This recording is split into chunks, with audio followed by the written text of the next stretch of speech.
আসসালামু আলাইকুম প্রিয় দর্শক, আবারও সেই উপদেষ্টা মাহফুজ আলম এবং আবারও তার নতুন আরেকটা স্ট্যাটাস। আসলে আমি আজকে সকালেই তার একটা স্ট্যাটাস নিয়ে কথা বলেছিলাম। যে স্ট্যাটাসের মূল বক্তব্যটা ছিল, উনি বলার চেষ্টা করেছিলেন যে যারা গণহত্যার সহযোগী, সেটা ৭১-এর গণহত্যাই হোক আর ২৪-এর গণহত্যাই হোক, তাদের সবাইকেই জবাবদিহিতার আওতায় আনতে হবে। এই ছিল ওনার আগের স্ট্যাটাসটার মূল বক্তব্য। এবং আমি বলেছিলাম, আমি প্রশ্ন করেছিলাম, উনি কিন্তু কারোর নাম উল্লেখ করেন নাই, কোনো দলের নাম উল্লেখ করেন নাই, কিন্তু তারপরেও আমি দেখেছি যে প্রচুর লোক, প্রচুর পলিটিক্যাল পার্টি এবং চিহ্নিত লোক তারা ক্ষিপ্ত হয়ে গিয়েছিলেন এবং বেশি ক্ষিপ্ত হয়েছিলেন জামাত শিবির মনোভাবাপন্ন লোকজন।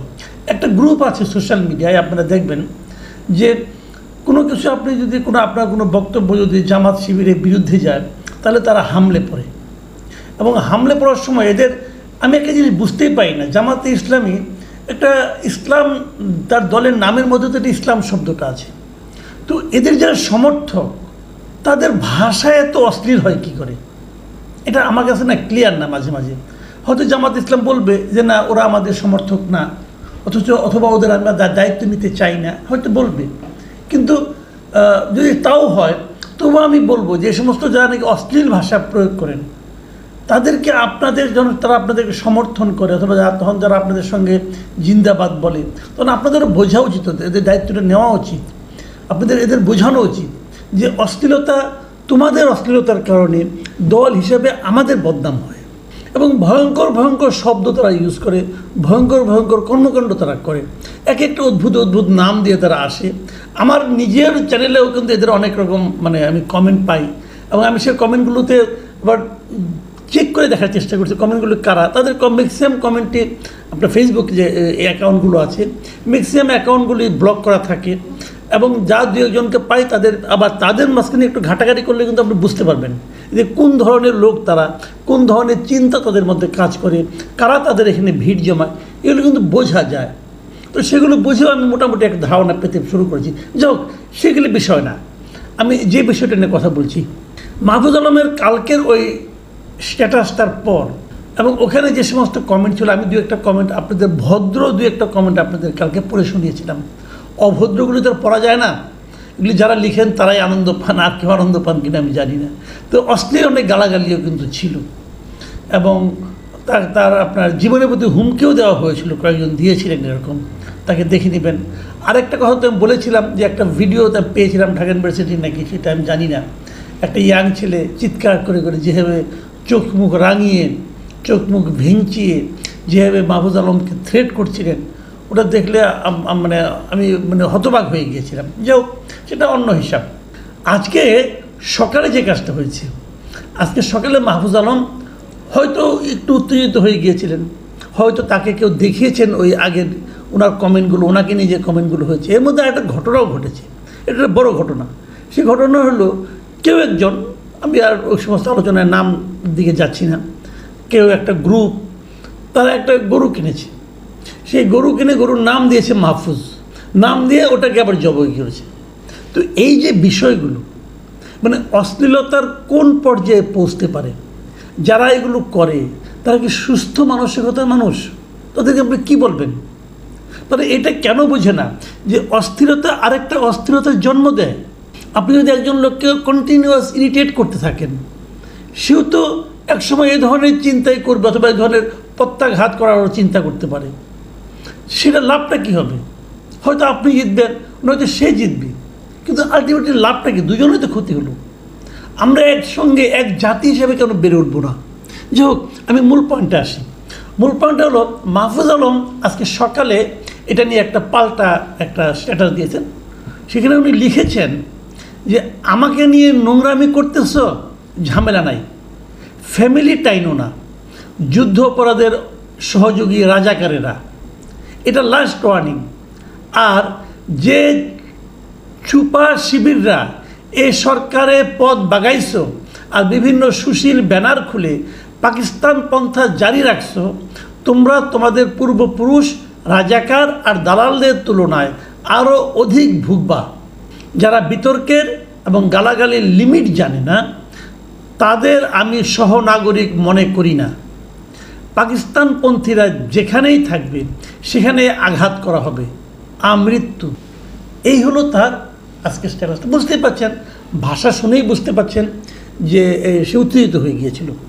এবং যদি আপনি একটু মন দিয়ে স্ট্যাটাসটা খেয়াল করেন দেখবেন যে বানানেও কিছু মানে এত সব বানানে কিছু ভুলই আছে আমি বলবো।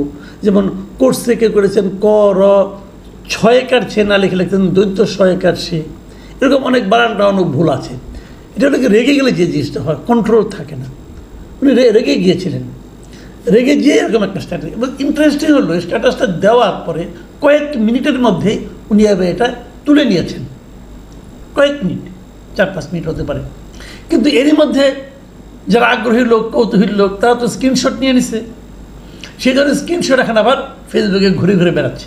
তো এই স্ক্রিনশটগুলো দেখছে অনেকে, এবং অনেকে আবার ওটাকে নিয়েও মন্তব্য করছে। কেউ কেউ বলছে যে কেন তাকে এরকম করা হলো। আমি নিজে বলি আপনাকে, যে কথাগুলো উনি এখানে বলেছেন আজকে সকালে রেগে যাওয়া যে স্ট্যাটাসটা, সেখানে কিন্তু আমি তাকে খুব একটা দোষ দিই না। কেন?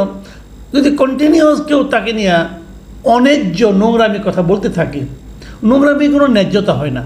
আপনি সমালোচনা করতে পারেন, নোংরামি করতে পারেন না। তো আপনি যখন অন্যায্য নোংরামি কেউ করতে থাকবে তখন, এবং সেখানে যদি ফ্যামিলিকে টেনে আনা হয়, আমি দেখেছি কেউ ওনার ফ্যামিলিকেও টেনে এনেছেন, উনি কোথায় বিয়ে করেছেন না করেছেন এগুলিকে বলা হচ্ছে। উনি জামাত ঘরানার, ওনার শ্বশুরবাড়ি জামাত ঘরানার লোকজন, তো একটু হতেই পারে। তো অন্যায় কিছু তো আমি দেখি না, তো খুবই একটা স্বাভাবিক ঘটনা, হতেই পারে। তো ওইগুলিকে টেনে আনতে হবে কেন? তো সেগুলো টেনে আনা হয়েছে। তো এগুলো নিয়ে উনি উত্তেজিত হতেই পারেন, ইমোশনাল হতেই পারেন, বয়সও তো কম, সব হতেই পারে। তো সেগুলোর প্রেক্ষিতে উনি যেটা লিখেছেন, এই লেখাটা কিন্তু আমার বিবেচনায় যে খুব একটা খারাপ কিছু লিখেছেন তা কিন্তু আমার কাছে মনে হয় না। কিন্তু একটা জিনিস আমি বলি, জিনিসটা ওনার ক্ষোভটা আমি দেখেছি, সেই জিনিসটা হলো উনি পাকিস্তানপন্থীরা যেখানেই থাকবে সেখানে আঘাত করা হবে। মানে উনি পাকিস্তানপন্থীদেরকে তীব্র ভাষায় উনি তাদেরকে ধিক্কার জানাচ্ছেন। আমি কিন্তু এতেও কোনো ভুল দেখি না কেন সেটা আমি বলি। আপনি ভারতপন্থীদের সমালোচনা করবেন, তাহলে পাকিস্তানপন্থীদের সমালোচনা করবেন না কেন? আপনি তো বলছেন দিল্লি না ঢাকা, বলছি আমার ঢাকা, ইসলামাবাদ নাকি ঢাকা, তাও আমি ঢাকাই বলবো, তাই তো বলবো। এখানে কিন্তু দিল্লির সঙ্গে ইসলামাবাদের কোনো তুলনা হবে না। তুলনা হবে যে কোনো রাষ্ট্রের রাজধানীর সঙ্গে তুলনা হবে, ঢাকার তুলনা হবে। আমরা সবসময় ঢাকাপন্থী। কাজেই ওনার এখানে যে এই পাকিস্তানের পন্থীদের ব্যাপারে ওনার যে বিরাগ, ক্রোধ, এটাই কিন্তু আমি মনে করি না উনি অন্যায় করেছেন। আমি যদি দিল্লির বিরুদ্ধে ক্রোধ দেখাতে পারি, এটা দেখাবো না কেন? এখানে দিল্লি মানে কিন্তু দিল্লিকে অ্যাটাক করা না, পাকিস্তানকে অ্যাটাক করা না, মানে আপনার ইসলামাবাদকে অ্যাটাক করা না। এটা হলো ওই পন্থী হওয়া না হওয়ার মধ্যে। আমার দেশের সার্বভৌম, আমি বাংলাদেশের নাগরিক, আমার দেশপ্রেম তো বাংলাদেশকে কেন্দ্র করেই হবে।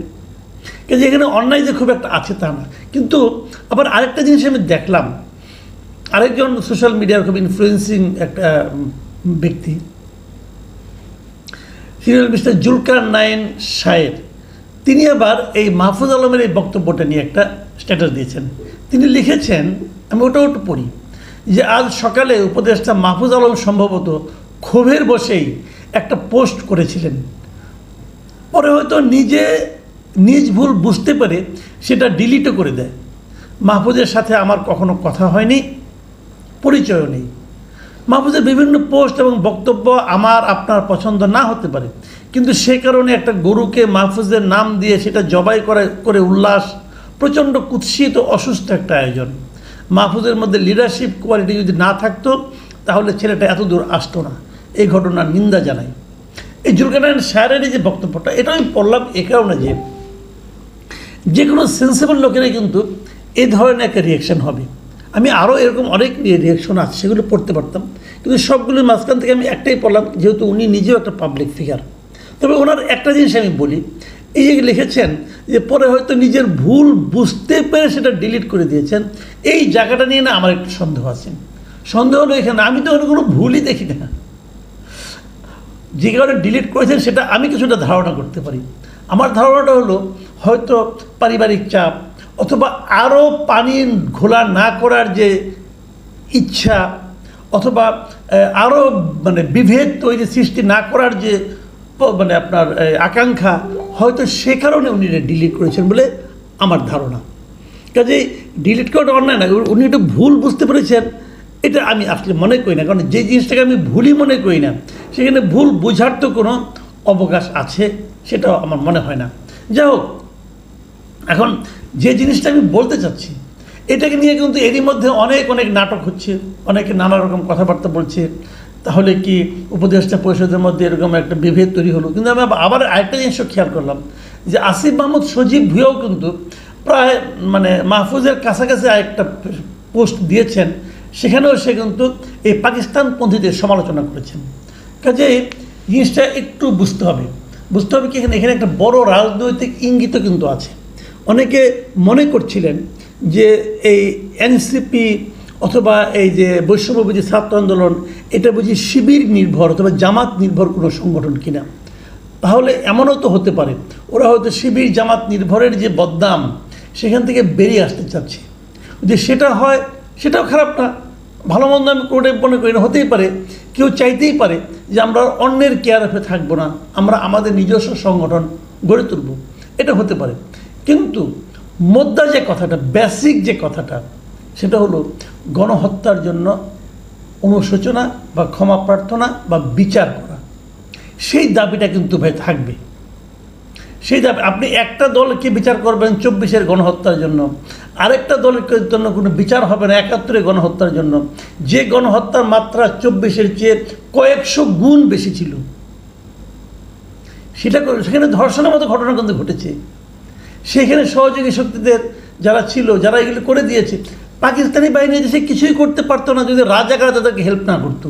এটা সবাই জানে। হেল্প করবেন না, এটা হবে না ভাই। এটা করলে ওটাও করতে হবে। আপনি দুই চোখে দুই জিনিস মাপতে পারবেন না, এটা হয় না। প্রিয় দর্শক, এখন এ পর্যন্তই। আল্লাহ হাফেজ।